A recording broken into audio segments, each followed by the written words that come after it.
So, let's go. So, kung napansin nyo, na-remove ko na talaga yung filter sa video na to. So, I'm just using a normal camera of my iPhone.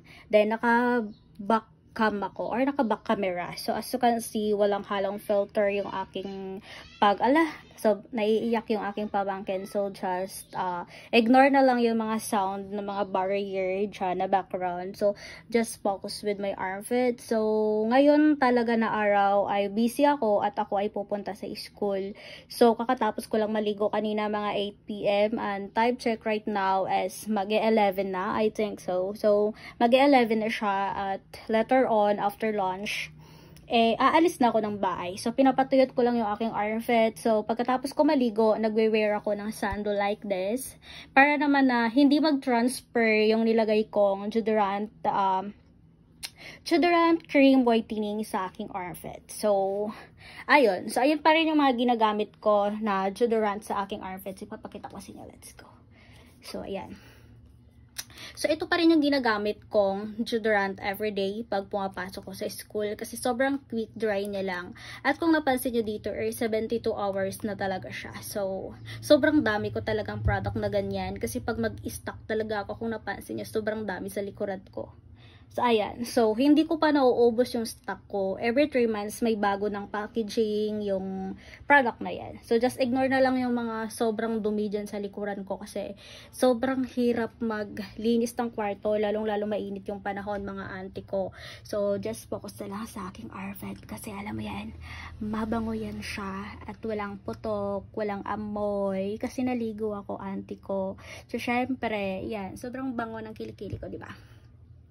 Shout out nga pala dyan sa mga nagsasabi na puro filter lang yung kilikili ko kaya maputi. Auntie ko, I'm not saying na maputi yung skin ko. I am brown. Yes, to be honest. Brown talaga yung skin ko. Kaya kung napapansin nyo siya, brown din yung kilikili ko. But I'm so happy na hindi dark yung aking outfit.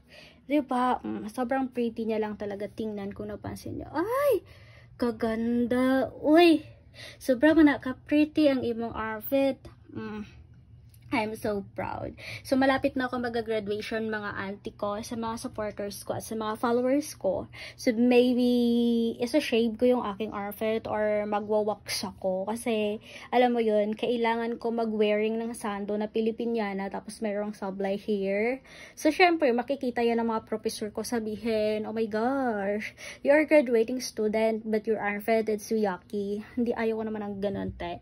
So, mas prepared ko na mag-shave muna tayo. Then, syempre graduation. So, pagbigyan nyo na ako kasi one in a lifetime lang yung pagiging graduation natin sa college.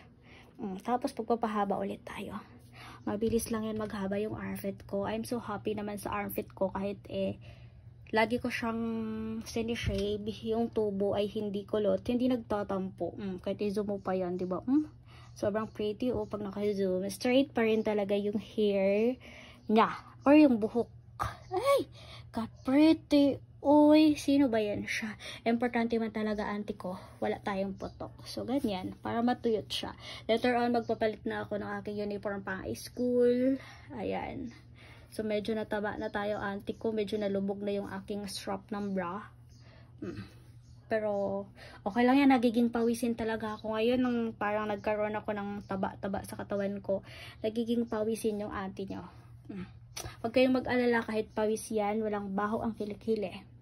Let's go. Bye, bye, bye.